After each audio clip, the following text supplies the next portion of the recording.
welcome back to running around in a useless game. You can't start it just yet. My dog's still here and being annoying. Oh, except she just fell over because she's old. Alright, Yosh, be quiet. Are you gonna be quiet there? Leg is under. Yeah, that looks uncomfortable. Okay. Hopefully she's fine. If she starts whining, then I'll get rid of her. Did we get it on camera where Tricky sets you on fire if you beat him up? I mean, it was on camera, but it was after the episode. Oh, dude, he just blew fire at me. Really? He blew fire at me. I kept hitting him and he blew fire at me and took some of my health. Think of the cuckoos from Legend of Zelda. Except, you know, after he breathed fire at you once, he seemed like he was like okay with it. He's like, yeah, it's fine, whatever. Stop it. Oh. Take a look around. There may be a Krazoa spirit here. What would make you think that? How do you know? It's a swamp, man. Also, I was actually just trying to zoom out the map and then I got like a cutscene. So. Oh no, a whirlpool. Why are those all over the place? That doesn't seem like a reasonable hazard to expect. I just looked at the guy and it says Tricky Dig, so. Oh. Great. Oh, here's the way up. Cool. Yay, there's a diggy place. I hate those stupid... You gotta feed him. I know. Watch his stomach. Blurb. Oh god, it's so gross. Okay. How did it take me this long to notice that? I don't know, man. Because nobody cared. Chicky's like starved and malnourished, and you feed him like a couple mushrooms, and you go blarp. Mm-hmm. It happens. Oh, it's been a while since we had one of these fun cutscenes. This is a wooden block. This is a rock. This is a mushroom. I need to find something with a triangle-shaped hole. This is a tree. I think you need 3 of them. Hold on. I think he says, It's still on your leg. There you go. Let me just roll you over. There you go. You need a square one, a round one, and a triangle one. My dog's old. She's like frozen. She's kind of holding a pose there, like, just chilling. I hate these guys. No, those are your favorite. I don't mind them so much when they're dead. Hey, look, a bramble thing. Flame. Do the only thing you're good at, Tricky. Breathe fire. Help me minorly in otherwise useless situations. Fine. You know, this just reminded me of, like, the only good part of Fable 2. Fable 2 was not great. I don't know how much you know about Fable. I know that it's been going downhill ever since, like, the first one. The first one was okay. It was, like, a very solid kind of, like, RPG experience. It was, like, new and interesting. The second one sort of followed up on it, which was okay. But, like, there were elements of it that just weren't very good. I've heard the third one wasn't great. And then the third one was, like, I felt like it was probably a little bit better than the second, but not, like, amazing. And then, like, the fourth one actually got straight up canceled. And then, you know, yeah, at that point I pretty much just stopped paying attention because, like, it was just like, nah. But, in Fable 2, and then they did the same thing in Fable 3, you got a pet dog! Oh, I think I remember you telling me about this. It's like, the dog died in the end, and you're like, screw everybody, I want my dog to live. Yeah, well, so here's the thing. Here's the thing, okay? So, like, the dog was great, and he was, like, your constant companion on your adventures, and, like, he was like Tricky if Tricky wasn't a pile of garbage. So, he was pretty great. Okay. Plus a dog. Yeah, right? No, it was just a lot of fun having him around. And so I was completely cool with it. And so through all your trials and adventures or whatever, at one point, yes, your dog, spoilers, dies. And it's pretty sad. So then you go on to, like, the final battle of the place, and you beat the last boss guy, and you get one wish. And you can wish back the millions of people who were enslaved and died trying to build this bad guy's wish machine. You can wish back the people who are important to you. Just, like, I guess basically just, like, anybody you know who died, which is really essentially only your dog. Uh-huh. Because everybody else is, like, completely unimportant. Hey, look, a robot. What? I don't know, man. It looks kind of like a giant robot with its arms out. It looks like an early version of Angry Birds. Well, There I we don't know go. what to do. I'm just gonna dig. But yeah, so you can basically revive millions of innocent people, or your dog, or get yourself like 1,000,000 gold. And by that point of the game, I literally owned everything. I had like 3,000,000 gold, so getting 1,000,000 gold, I was like, that's laughable. I can do that in like 3 hours. I remember you telling me that, yes. Like, what kind of retard would choose the evil option to get the money? And like everybody else, you're like, I don't know them. Yeah, well, that's the thing, is actually the, so really for me, the only options were to revive, like, my friends and family, which was basically just my dog. Or I could try to revive, the millions of innocents who died. And so I spent, like, you know, several minutes on that decision, trying to debate, because, like, you know, I wasn't specifically thinking of my dog. I was trying to think, like, what would happen if, like, I lost my friends and family in real life, but there was also millions of other people who also died? Like, which would I choose? And I ended up deciding that, like, for the good of humanity, I should choose the millions of innocent people. Ah. Well, that's the thing, right? It's like, I never felt good about that decision. Like, I felt like it was the right thing to do, but, like, trying to continue playing the game without my dog, I was just like, everything feels meaningless now. It's like, sure, the world loves me and thinks I'm a great guy, but, like, I just want my dog back. And so I thought that was kind of an interesting moral dilemma, right? Is that, like, I'd essentially done, like, the morally correct thing, but, like, it didn't make me happy.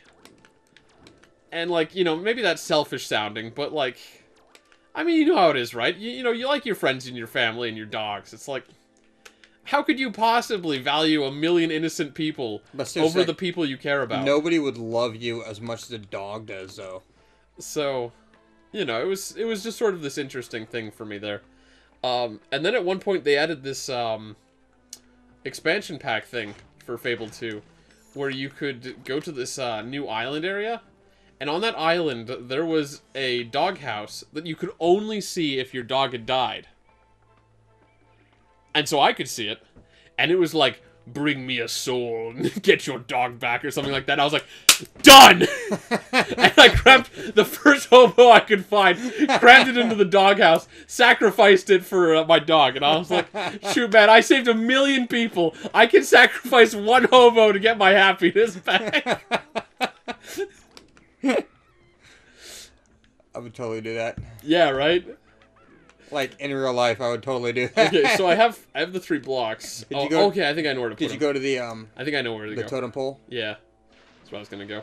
I was just trying to think about it now that I wasn't thinking about sacrificing hobos to save my dog. But yeah, so that was my Fable 2 experience, really. Which is the one that you cheated on? I don't remember cheating on any of them. Yeah, you, like, stuck a rubber band on your controller to get, like, infinite gold or something like that. Oh, the only game that I used a rubber band to cheat on, here's the totem pole, but I can't do anything with it. Hold on, let me try this. Maybe, I see like a little circle thing there. Maybe I have to put the circle piece in. Nope. No.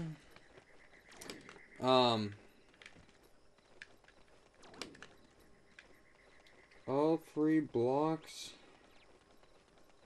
Return to the mound with all 3 blocks. The mound? The mound. Oh, maybe it means that mound up Oh, I think there. it's where you were tied to. Yeah. Alright. But yeah, like, I think you remember telling me, like, yeah, it's like as many steps as you take, you'd gain gold for, like, every 10 steps or something like that. So what you did is you made a guy run into a wall and then tied a rubber band to the control stick, so he would just keep walking, and then left your console on, so you just left it on overnight, so you just gained like a bunch of gold. I mean, that could be possible. I don't know what game that would have been. It was a Fable game. I remember because I remember one of our buddies is like, "Hey, can I do that?" And you're like, "No, I kind of don't want to leave my console on for like Like Well, somebody who doesn't that's- visit too often. That's not quite the case. In Fable 3, you got money you've like accrued even while you were offline. Oh, that must be the totem. Yeah, that's it. That's it. How do I get... Oh, okay, never mind. This is the thing. I saw another totem there in the background, and I was like, maybe that's it. It's the thing that's literally right in front of me. Almost positive it was a Fable game. Yeah, well, it wasn't per steps. You just got the money per minute or something like that. And, like, it got to the point where I was making so much money that I'd log in and be like, you made like 500,000 gold. And I was like, oh, cool. Just like... What would happen if you logged in now? I don't know. I think it's like the kind of thing where it's like a mathematical equation where you get less over time where it maxes out at some point. Oh. That would be my guess. Otherwise, it could cause some problems. What do you mean by lag? Like, it was having trouble, I guess, like, computing or dealing with the fact of how I was making so much money. Oh, so it just took a while to tell you how much it... Like, the game froze for a second, and then would just give me my money. So I assumed it was my money that was causing the lag. Oh, okay.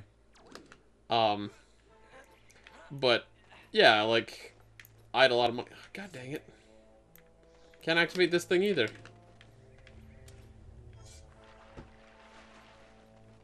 Where do I go?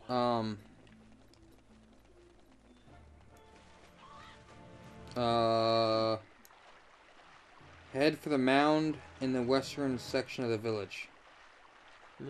That has a totem pole on top. Okay. Make your way to the base of the mound by hopping on the newly formed platforms.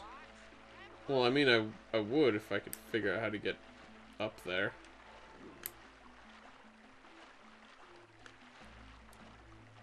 Mound with a totem pole. On the west side. Yeah, I'm on the west side. Okay, here's some platforms. Yeah, there's 3. But yeah, the one game that I remember rubber banding for easy stuff was Skies of Arcadia. Because I had like a turbo controller, so I could set down the A button to press constantly. And then I just left it there in a place where like I'd rubber banded the controller to just move me around, so I could just like basically infinitely grind these little wimpy guys, and I can't do anything here either.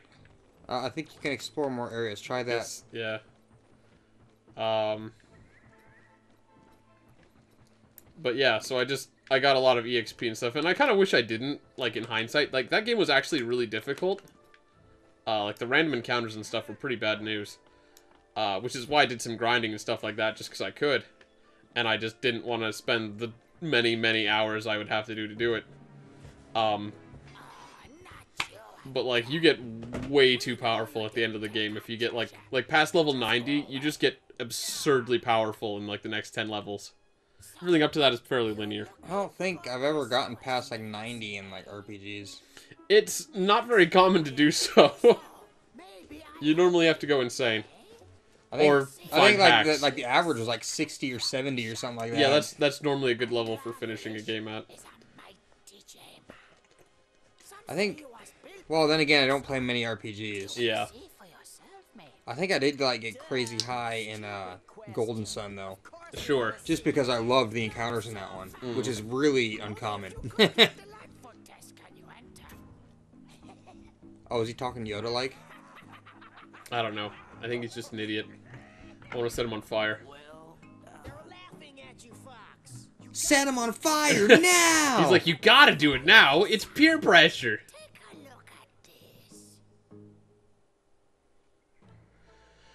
Oh, God. Alright, let's take a look at this next time on Operation Pixel. I got so much money in Fable, bro.